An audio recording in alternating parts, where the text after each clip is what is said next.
Irmãos queridos, nosso abraço fraterno, nossa boa noite. Muito felizes estamos de nesta tarde, noite calorosa, que não está fácil realmente, né? Recebê-los mais uma vez neste ambiente improvisado da nossa sociedade. Mais uns dias, queremos crer que 15 a 20 dias, nós voltaremos ao nosso salão.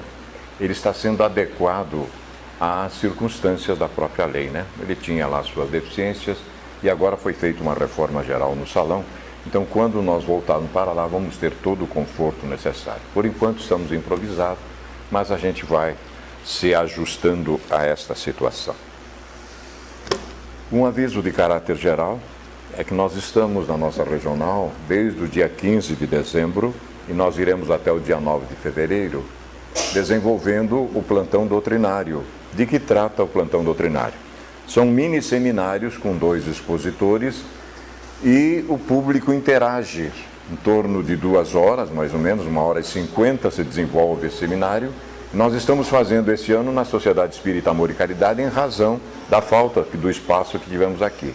Estamos tratando desta obra magistral que desdobra a 4ª parte do Livro dos Espíritos, o céu e o inferno ou a justiça divina segundo o Espiritismo. Esta obra está sendo tratada em 9 etapas, desde o seu início de doutrina, passando depois para a 2ª parte dos exemplos. Os expositores estamos trabalhando esta obra magistral, né? De maneira que nós estamos convidados todas as segundas-feiras, 20 às 22 horas, na Sociedade Espírita Amor e Caridade, que fica na Visconde de Igarapuava, com São Paulo, né? Então lá nós teremos 2 expositores e o público interage dentro do contexto do trabalho dos expositores. Iremos até o dia 9 de fevereiro, quando na semana seguinte já vamos iniciar então os nossos grupos de estudo. Convidados estamos então. Vamos fazer a nossa prece. Em seguida teremos uma breve leitura introdutória a respeito do assunto que o nosso querido Dr. Gilberto Alieve vai trabalhar hoje, vai nos conduzir na reflexão e ele vai nos dar a fórmula da felicidade. Interessa ou não? Então, prestemos atenção que hoje nós saímos daqui com a fórmula da felicidade. Portanto, meus queridos, unamo-nos em pensamento, vamos orar. Senhor da vida, iluminador das nossas consciências, condutor do nosso processo de evolução ético-moral, evocamos-te, Mestre, uma vez mais, através dos vossos mensageiros, que nos envolvem carinho e ternura, que nos inspiram, que nos agasalham o coração, nos propondo lucidez e bom senso. Estamos imbuídos do melhor propósito do Senhor, em mais uma vez, que os vossos ensinamentos profundos de amor e de perdão calem fundo no nosso intelecto, agasalhem-se no nosso coração e gradativamente, através da nossa vontade, do nosso livre-arbítrio, da nossa perseverança, tornem-se hábitos salutares, para que assim fazendo, possamos acelerar o nosso processo de redenção rumo à plenitude que é a nossa meta imposta no bom sentido pelo Pai Criador. Abençoa a nossa proposição, envolve em ternura e carinho o nosso expositor, para que a mensagem compartilhada com ele e conosco encontre profunda ressonância na nossa vivência. Que assim seja, Senhor.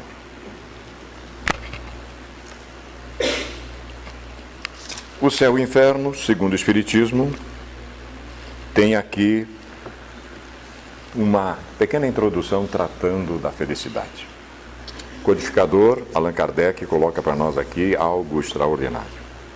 Diz ele para nós: a crença é um ato de entendimento que, por isso mesmo, não pode ser imposta. Se durante certo período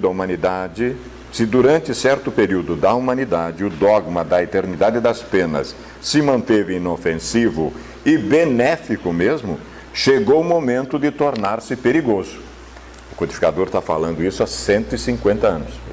Nós estamos fazendo 150 anos dessa obra.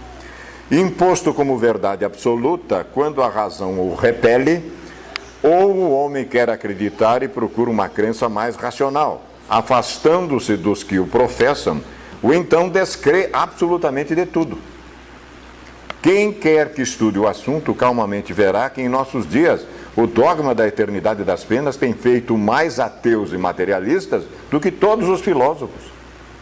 As ideias seguem um curso incessantemente progressivo, e absurdo é querer governar os homens desviando-os desse curso. Pretender contê-los, retroceder ou simplesmente parar enquanto o curso avança é condenar e perder os homens. Seguir ou deixar de seguir essa evolução é uma questão de vida ou de morte para as religiões como para os governos. Esse fatalismo é um bem ou um mal? Para os que vivem do passado vendo aniquilar-se, será um mal. Mas para os que vivem pelo futuro, é uma lei do progresso de Deus, em suma.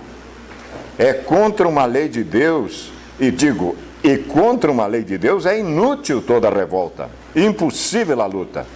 Para que, pois, depois sustentar a todo transe uma crença que se dissolve em desuso, fazendo mais dano que benefício à religião?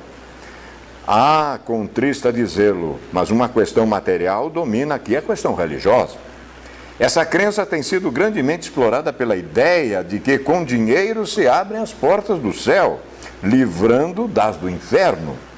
As quantias por estes meios arrecadadas outrora e ainda hoje, 150 anos depois, são incalculáveis. E verdadeiramente fabuloso o imposto prévio pago ao temor da eternidade.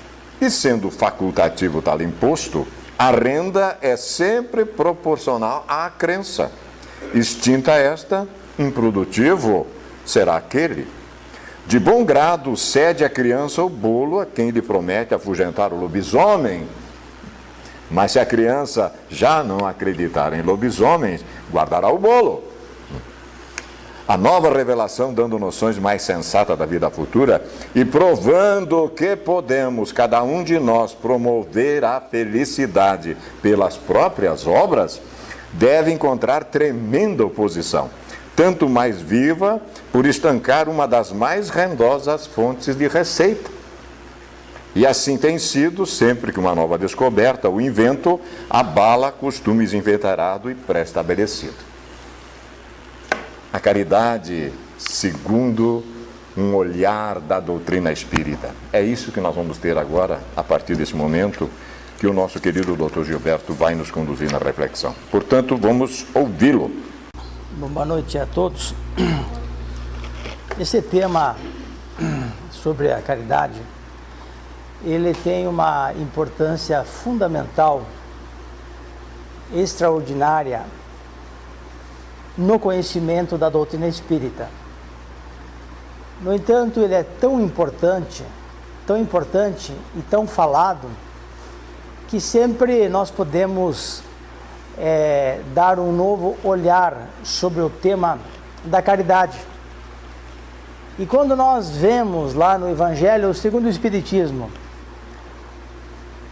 a afirmação de Kardec, em título, fora da caridade não há salvação, isso nos causa muitos questionamentos para nós conseguirmos e tentarmos entender do que se trata efetivamente essa caridade e por que eu estou, de alguma forma, tentando propor uma nova visão sobre a caridade.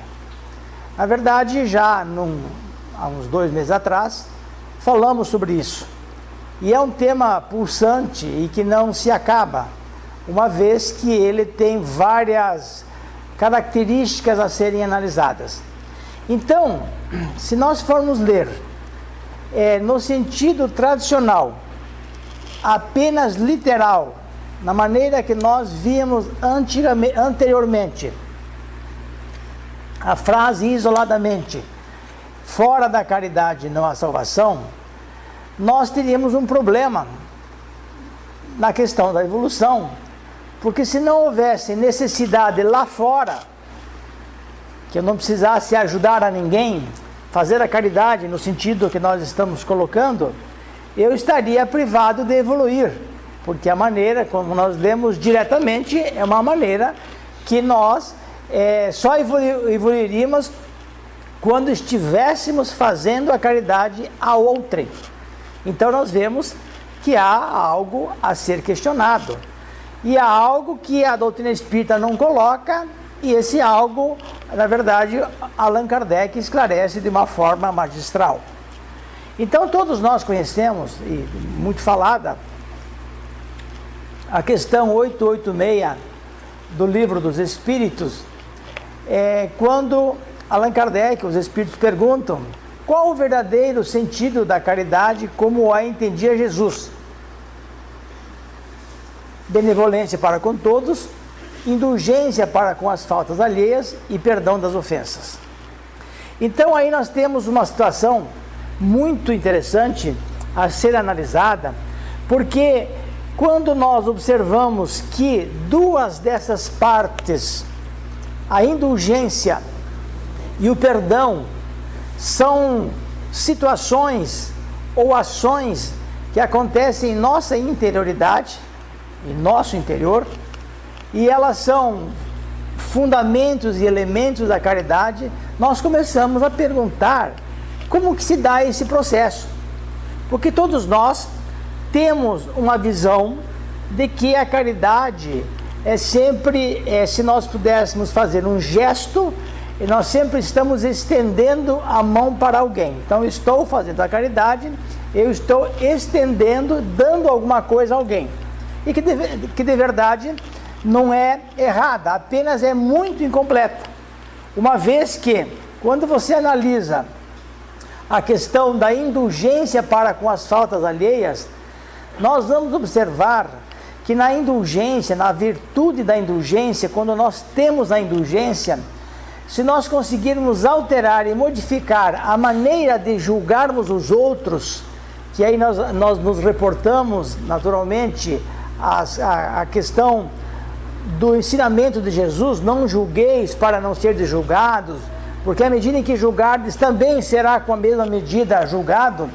Nós temos que entender que deve de haver algo mais profundo nessa colocação, porque quando eu estabeleço um julgamento a alguém, quando eu não sou então indulgente com a falta alheia, eu estou mostrando exatamente a maneira pela qual eu enxergo o mundo, a maneira pela qual eu vejo o mundo. Então, se eu sou um sujeito que acabo vendo o comportamento alheio com muita dureza, eu certamente tenho problemas com a indulgência e acho, digamos, supostamente, que eu me diga espírita. Então, eu com o julgamento severo com as atitudes alheias, eu me digo espírita e digo que vou fazer caridade lá no centro espírita. Então nós vemos que algo precisa ser pensado nesse meio caminho. Será que eu estou fazendo a caridade? Quer dizer, por isso que eu digo que a caridade beneficente, ela integra a caridade. Ela é necessária tantas vezes, mas ela é só uma parte da caridade. E a caridade mais difícil de fazer é aquela que nós temos que ter a indulgência. E ela se dá dentro de casa, ela se dá fora de casa, ela se dá no trabalho, ela se dá nas relações entre nós, no dia a dia, na hora a hora, no minuto a minuto, ela se dá no trânsito, ela se dá na hora que você tropeça em alguém, ela se dá na hora que você fica nervoso quando alguém fura a sua fila, ela se dá, digamos, a proposta da vida para que você tenha um julgamento não severo e, portanto, indulgente, é algo que nos desafia sempre. Então, se eu quero saber se eu estou fazendo a caridade, eu tenho que me perguntar como é a minha ação na minha casa, com a minha mulher, com meus filhos, no meu trabalho, com meu patrão, com meu empregado, como é que eu tenho, como é que é a minha ação. Então, há algo muito forte e anterior que nós precisamos, digamos assim, reflexionar para saber se de fato nós estamos tendo um pensamento indulgente. E as pessoas não podem confundir que o pensamento indulgente quer dizer a indulgência para com as faltas alheias, a não severidade com as faltas alheias. Nós não podemos confundir que nós seríamos pessoas tíbias, fracas, pessoas que não víssemos o erro alheio. Sim, nós vemos o erro alheio porque nós temos capacidade, temos inteligência. Apenas temos um outro olhar, um olhar como um adulto tem com uma criança, nas suas estrepulias, no sentido da nossa vida. Todo aquele que agride, que erra, que ataca, ele tem problemas no seu relacionamento pessoal, espiritual. É uma pessoa que está evoluindo como nós. E certamente os erros que ela pratica, os erros que ela faz, certamente, como a lei é igual para todos, um dia ela voltará e perceberá que certamente ela precisa rever aquela atitude, aquele comportamento endurecido, o seu coração endurecido. Então é uma questão, a indulgência, talvez seja a questão mais difícil da nossa existência. Em todas as circunstâncias. Inclusive quando nós vemos, por exemplo, até a níveis de governos, por exemplo, de violência, quando um país litiga com o outro, o que é que está acontecendo? É a maneira normalmente severa, não indulgente de ver a atitude do outro, sem ver as suas próprias atitudes, que tantas vezes são iguais ou piores do que aqueles que ele está julgando. Então a pequena atitude da não indulgência, da incapacidade de sermos flexíveis com o comportamento alheio, é algo extremamente importante em nossa evolução. E aí vem a questão, como estou mencionando, eu estou afirmando que eu estou fazendo a caridade, que eu vou lá no centro espírita fazer a caridade, mas se eu não consigo estabelecer a mudança nos meus conceitos, nas minhas ideias, que resulto numa capacidade maior de eu me relacionar com as pessoas, com os amigos, digamos, com os indiferentes e até mesmo com os inimigos, a pergunta de novo, que caridade é essa que eu estou fazendo? Então quem fala disso é o Livro dos Espíritos, que coloca, a caridade nesse foco especial de nos mostrar que a caridade é muito além do que nós chamamos de caridade, da caridade beneficente. E aliás, Allan Kardec, na Revista Espírita é o grande trabalho, digamos, paralelo e concomitante que Allan Kardec fez durante a elaboração da doutrina espírita. Todas as questões que eram mencionadas, que eram faladas, tanto a favor como contra, informações que vinham de todas as partes, para ele reflexionar, ele escrevia, selecionava naturalmente mensagens dos Espíritos, por exemplo. Então, são 12 volumes importantes que o movimento espírita acabou não lendo, mas que tem questões muito interessantes. Tem questões bastante importantes, porque daí Allan Kardec coloca a sua ideia mais solta, digamos assim, sem a preocupação daquela absoluta, digamos, rigidez dos 5 livros principais da doutrina espírita. Então ele coloca, no mês de novembro de 1868, num título que ele denomina Comemoração ao Dia dos Mortos, onde ele faz algumas menções sobre essa questão, e ele entra especificamente nessa questão da caridade, que a caridade é a alma do Espiritismo. Caridade é a alma do Espiritismo.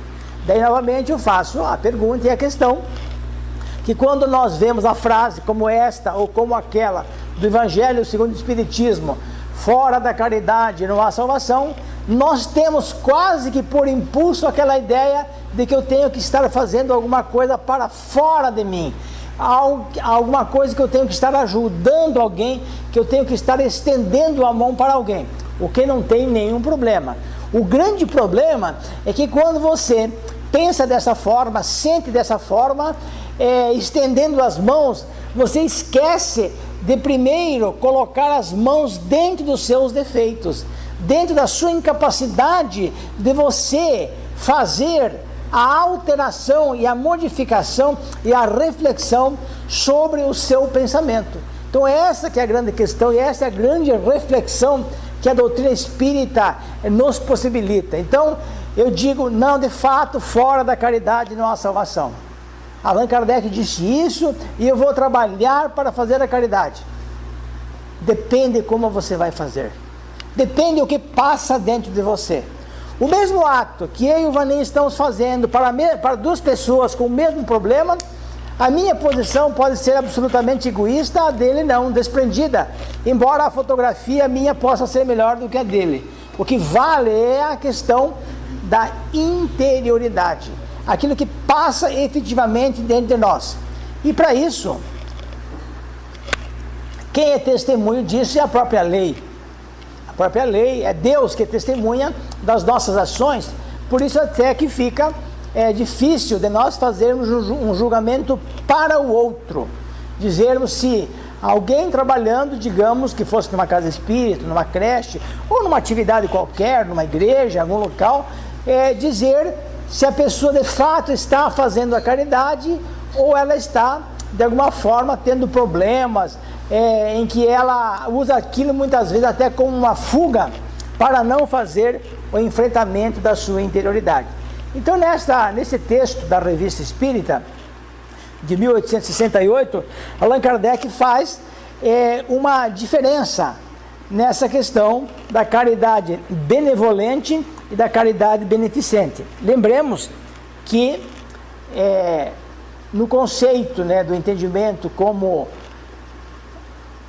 Jesus entende a caridade, nós temos a benevolência para com todos, a indulgência para com as faltas alheias e o perdão das ofensas.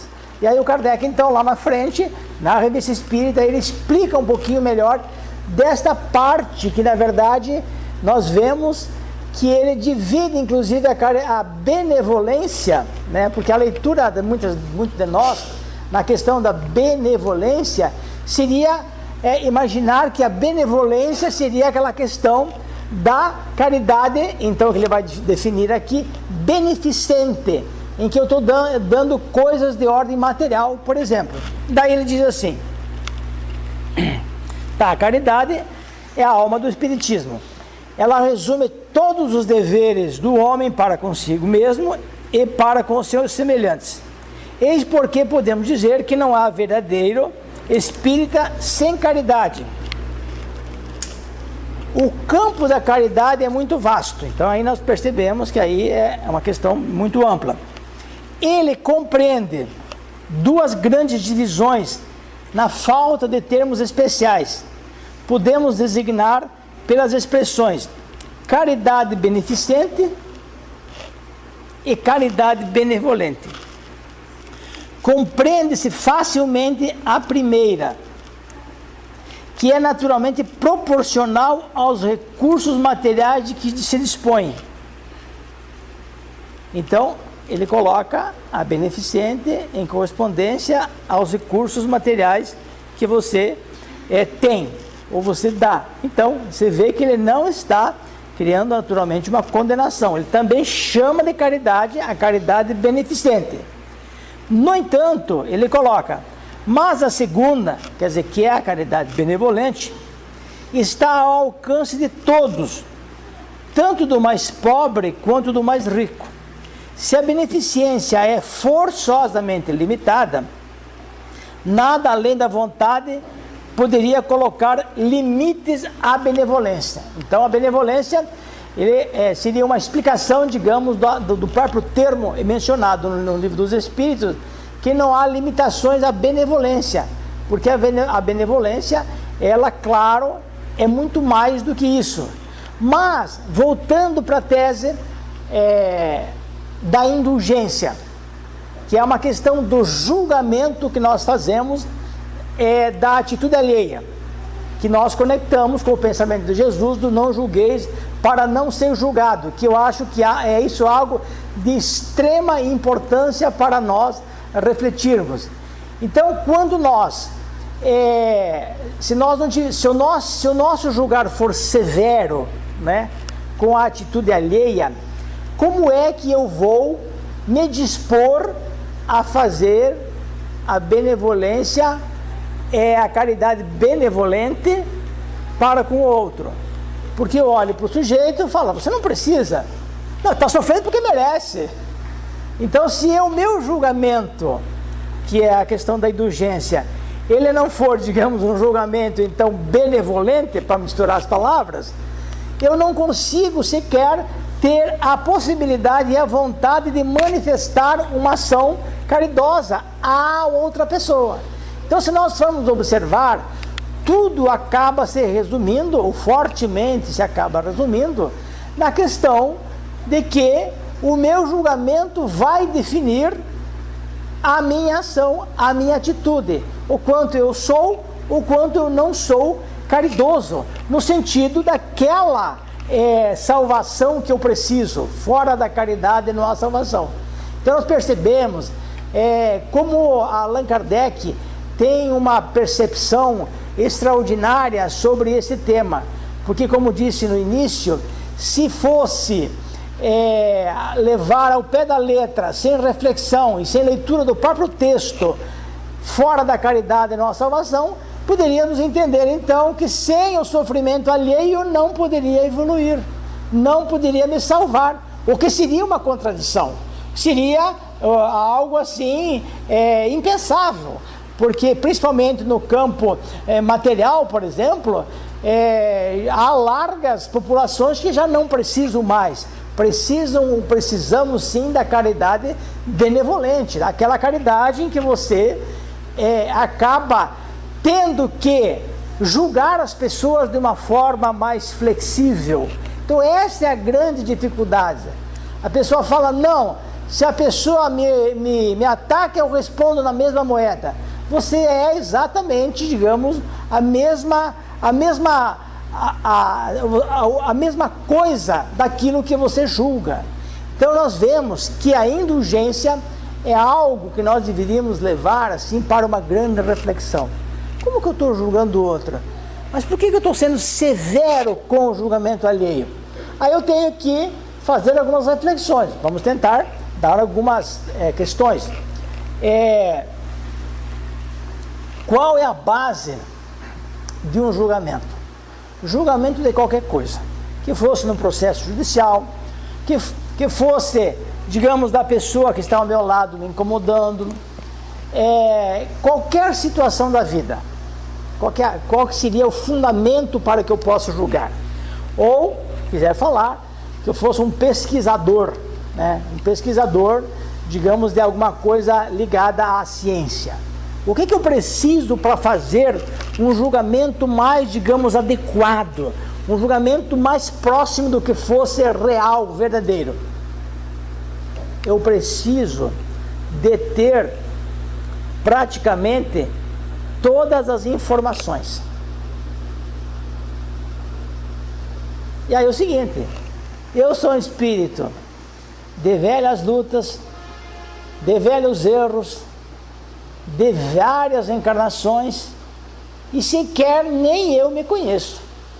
Por isso a insistência da doutrina espírita na questão do autoconhecimento. Conheça-te a ti mesmo, porque atrás de mim, da minha história, que eu nem tenho consciência dela, aí estão os meus problemas. Mas aí eu me arvoro, né? Isso é histórico, isso nós temos feito isso ao longo das nossas encarnações e continuamos de alguma forma fazendo agora, talvez com um pouco mais de reflexão. Eu me arvoro no direito de julgar o outro. Mas quais as informações mesmo que você tem da pessoa? Quais as informações que você tem da pessoa? Pessoas na mesma casa convivendo, Tem pessoas que acabam adquirindo a doença da depressão e as pessoas nem sequer percebem. Mudam de comportamento, entram em outro patamar mental e as pessoas acabam atacando, agredindo, não tendo a percepção das mudanças que as pessoas têm e incorporam por alguma razão da vida uma doença, por exemplo, que é tratável e que tem vários elementos para serem tratados. Então, eu pergunto assim, qual a informação então que eu tenho para julgar? Se nós formos ver, grande parte dos problemas que nós temos é na questão do julgamento. Quer dizer, do julgamento, que acabamos tendo um patamar de severidade no julgamento, somos severos no julgamento e, portanto, isso nos cria grandes problemas. Nós temos que dividir aqui o julgamento, por exemplo, da própria vida, das coisas, das relações materiais, que nós temos que tomar atitudes e ações, digamos, e que pela nossa imperfeição nós acabamos errando. Eu falo muito mais na questão pessoal, emocional das nossas relações humanas. Porque, claro, nas questões materiais nós erramos, a evolução vai mudando toda hora, o próprio progresso vai mudando as coisas. Então, digamos que faríamos algo à parte, né? Mas quando nós fazemos esse julgamento desta maneira severa, eu estou, digamos, sendo pouco maduro ou pouco científico, porque eu estou julgando com uma certeza extraordinária algo que eu certamente não conheço. Ah, não, mas a pessoa vive comigo, eu sei tudo. Não, você não sabe, nem ela sabe. Às vezes nós vamos no psicólogo para saber o que nós temos, né? Para ver o que a gente tem, a gente não sabe. O que a gente sabe mesmo, entendeu? A gente não sabe. Por quê? Porque nós somos espíritos imperfeitos, estamos aprendendo, estamos lutando, estamos buscando conhecimento, e cada vez que nós conhecemos um pouco mais, o olhar ele se torna mais amplo e nós percebemos que sabemos menos no sentido daquilo que precisamos saber, nós sabemos menos. Aparentemente nós sabemos mais, mas nós sabemos menos. Por quê? Porque vai abrindo a nossa visão e nós vamos buscando outros elementos e, de fato, é a pergunta que eu faço: o que de fato mesmo eu conheço em profundidade? Eu acho, né, minha visão, que nós conhecemos em profundidade muito pouco, pelo nosso estágio evolutivo. Não que nós não tenhamos que ter ações e medidas provisórias. Aliás, Descartes, que era um grande filósofo, ele falava que nós temos que ter verdades provisórias. Claro, eu tenho que ter um rumo para me dirigir o meu comportamento, mas a própria provisoriedade, ela importa em que eu esteja flexível para eventuais alterações que precisam ser feitas. Essa é a questão. Então, a minha ação, não, eu vou seguro por aqui, não é que eu vou ter medo, não, eu vou seguro por aqui, mas algo lá dentro de mim tem que estar um comando, digamos, olha, isso é provisório. Se a realidade se mostrar diferente daquela que eu vejo, eu devo mudar. E sempre que eu vejo as coisas para fora, claro que eu vou ver conforme a minha subjetividade, o meu jeito de ser. Para quem estuda um pouco da chamada teoria do conhecimento, é uma questão muito, digamos, complexa. Como que eu conheço as coisas? Ah, não, eu conheço pela experiência. Aí um filósofo fala, não, você conhece pela razão. Aí outro fala, não, o conhecimento se dá entre a experiência e a razão. E aí eles se matam de informações, realmente é algo muito complexo, e eu de fato não sei como é que eu conheço as coisas, porque nós não sabemos nem em profundidade o mecanismo de como que eu conheço as coisas. Como que você conhece as coisas? É pela experiência? Sim, mas você não é um ser que reencarna, que vem de várias vidas, você não tem um conteúdo lá atrás? Sim, eu tenho. Ah, mas é pela razão? Bom, eu não sei se é pela razão ou se é pela experiência. Eu sei que, na verdade, nós temos o pensamento correto. Sem pensamento, nós não somos espíritos, aliás, porque O pensamento é um atributo do espírito. Então, eu estou falando bastante da questão da indulgência. Então, agora, estou deixando de lado, por enquanto, e vou falar agora, a questão do perdão. O perdão é um problema muito grave, né? Fácil perdoar, né? Porque qual que é a questão do perdão? O grande problema do perdão, o que precede o não perdão? Tem algo que precede o não perdão. O que precede? O que vem antes do não perdão? Não sabe? Também não. O que vem antes do perdão, quer dizer, o que precede o fato de eu me ver numa situação que eu tenho que buscar o perdão, é a severidade do meu julgamento. Então, se eu sou severo, digamos, nas ideias, né, nos conceitos, né, digamos, de atitudes que você toma, que a outra pessoa toma, quando ela age daquela forma que eu construí a severidade, eu tenho um problema, eu não consigo, eu incorporo, digamos, a raiva, correto? E aquilo me ofende, e aí eu fico com um problema lá dentro. Aí, um movimento interior que eu não consigo perdoar o outro, e não adianta discurso. Não adianta discurso, porque isso já o Descartes, esse grande filósofo no estudo das paixões, que tem uma outra visão, não é essa visão, digamos, atual, sobre isso, é algo que está dentro de nós. Então, eu estou aqui fazendo um discurso sobre o perdão. Mas aí, infelizmente, chega lá na porta o Vanim, que eu tenho um grave problema com ele, e eu sinto aquela raiva dentro. Daí eu falo: Gilberto, você está fazendo um discurso espírita. Cadê a tua coerência? Não adianta discurso. Porque eu já senti, está dentro de mim. E como que eu faço? Então, essa é a questão, a ligação que eu estou querendo colocar. Porque, claro, quando eu já me ofendi, eu me ofendo por quê? Me ofendo porque eu acho que a atitude do outro não poderia ser assim comigo. Então, digamos, palavrões. Se uma criança pequena me falar alguns palavrões, é provável que eu tenha a capacidade de entender que ela é apenas mal educada. Mas se uma pessoa adulta, às vezes do meu relacionamento, falar os mesmos palavrões, eu vou ficar enfesado, eu vou incorporar, digamos, a raiva.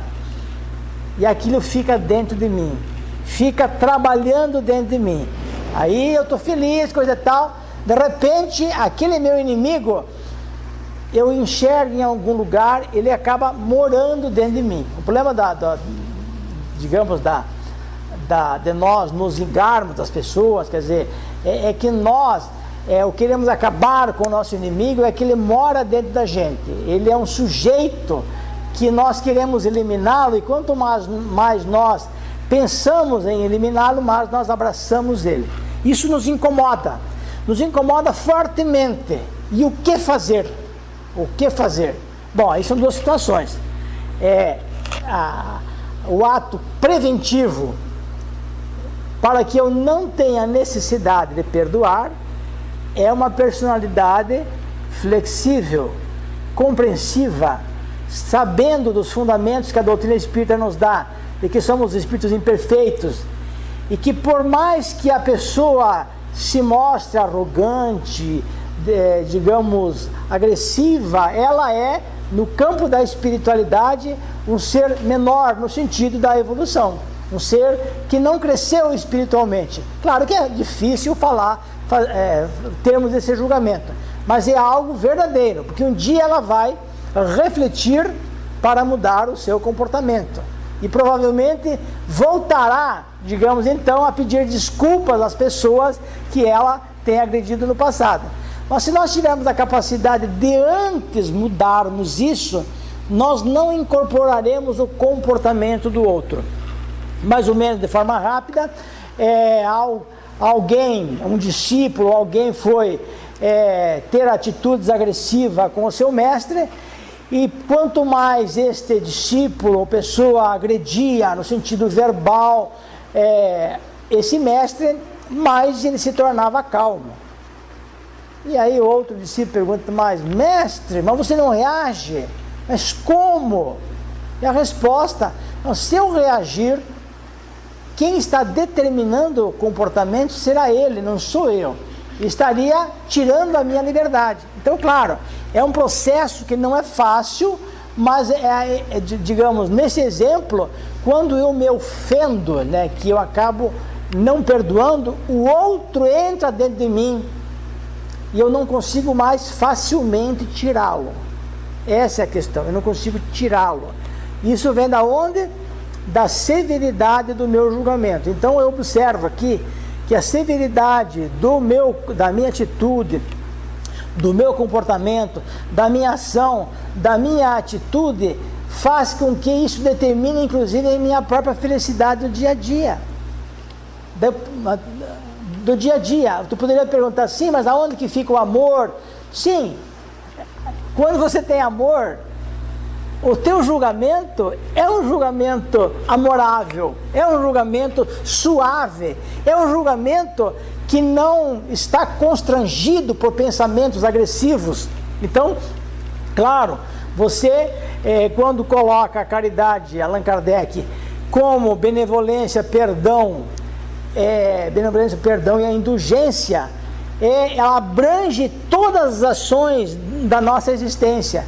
Porque se eu sou indulgente, eu não sou egoísta, ou tenho menos egoísmo, não sou egocêntrico, não sou orgulhoso, porque é a flexibilidade que eu vou tendo com as pessoas, a visão, julgar as pessoas, a percepção, vai fazendo com que eu tenha uma atitude mais humilde, porque a humildade, dentro dessa visão que eu estou colocando, que nós não temos capacidade de julgar por falta de informações completas, que nós não temos nem de nós mesmos informações, exatamente porque quando eu me torno humilde, no sentido, eu reconheço a realidade de que eu não tenho as informações para julgar o outro.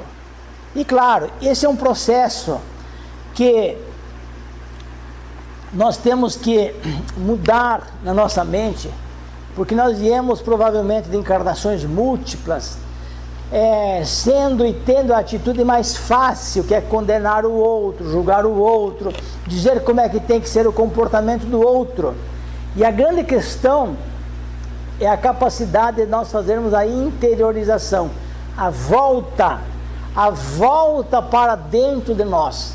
Isso não é fácil, mas é o único caminho, não tem outro caminho, senão nós nos interiorizarmos, vermos aquilo que está dentro de nós. Porque muitas pessoas, digamos, acabam tendo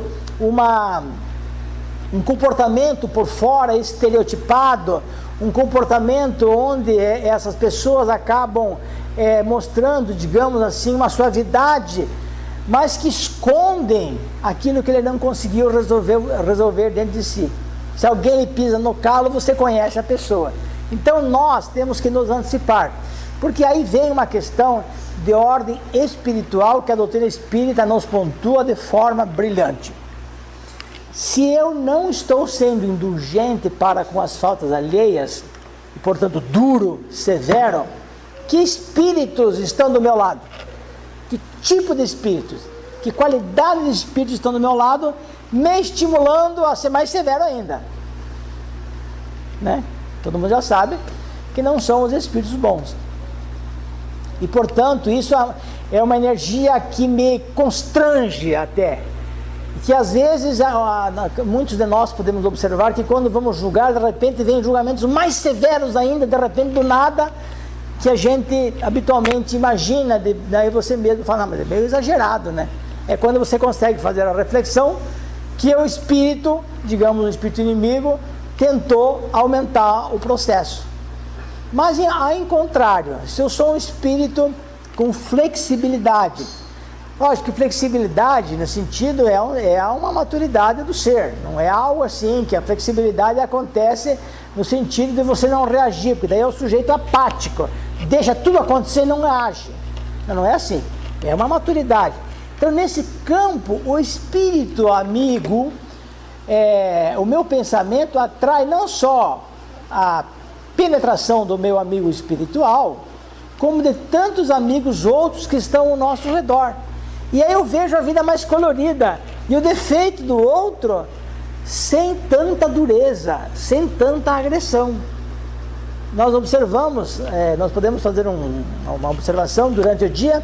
Quando eu estou bem, o meu julgamento sempre é mais flexível. Quando eu estou inadequado, estou ruim, eu sempre sou mais duro com o julgamento do outro.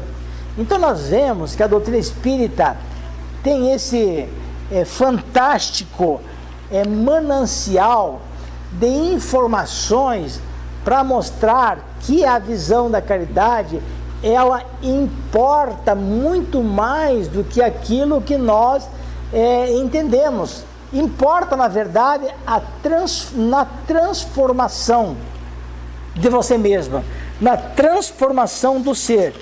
Então aqui, no capítulo do Livro dos Espíritos que fala, fora da caridade não há salvação. Vamos ver a reflexão que o Espírito, então, Paulo faz nesse texto, para atestar que no próprio texto vai muito além do título, porque, aliás, o título é apenas sugestivo. Então, a caridade, levando-a por guia, nunca o homem se transviará. Dedicai-vos assim, meus amigos, a perscrutar-lhe, né, o sentido profundo e as suas consequências. É isso que está escrito. O sentido profundo e as suas consequências. A descobrir-lhe por vós mesmos todas as aplicações. Submetei todas as vossas ações ao governo da caridade e a consciência vos responderá. Não só ela evitará que pratiqueis o mal, como também fará com que pratiqueis o bem, porquanto uma virtude negativa não basta, é necessária uma virtude ativa. Então nós vemos que o fazer a caridade aqui como uma virtude ativa é uma virtude, por exemplo, a virtude da indulgência, onde você não tem severidade com o julgamento alheio, onde você, por ter a capacidade de não julgar severamente, você vai estar, digamos, precavido de não precisar perdoar. Eu só fiz uma leve menção do perdão e não dei assim como que a gente perdoa as pessoas, porque também isso é algo bastante difícil, uma vez que a minha atitude, o meu jeito de conhecer as coisas, ele está estabelecido naquela linha de dureza. Então, claro, se eu não conseguir mudar facilmente, só tem um jeito: pedir muita oração, pedir para os amigos: o negócio é o seguinte, eu sei e tal, mas eu preciso que você me ajude, porque eu não consigo sair disso. Então, né? E claro, os amigos espirituais, eles têm a missão exatamente de fazer com que a gente cresça, fazer com que a gente evolua. Eles são muito benevolentes, são espíritos que querem nos ajudar profundamente. Então, eles vão procurar ajudar para que a gente consiga perdoar. Mas nós temos que querer. Aqui no texto também fala da questão da vontade. Para fazer seu bem, mister necessário sempre se torna a ação da vontade. Então não adianta falar: eu quero perdoar, mas me ajuda, faça por mim. Não, eu tenho que ter a ação da vontade para que eu queira perdoar, para que eu entenda que isso me faz mal. Mas o melhor mesmo como preventivo, para nós não precisarmos perdoar, é mudar a visão, é não sermos duros com o julgamento do outro. Isso sim é um ato de inteligência, um ato que o Espiritismo nos dá as informações e as bases profundas para que nós possamos estabelecer uma vida mais feliz, mais sintonizada com os amigos espirituais, mais iluminada, melhor no dia a dia. Isso nos ajuda a nós acordarmos com mais felicidade, porque nós estaremos então melhor sintonizados com esses grandes amigos do conhecimento que sempre têm imensa iluminação para o nosso crescimento e a nossa libertação espiritual. Muito obrigado.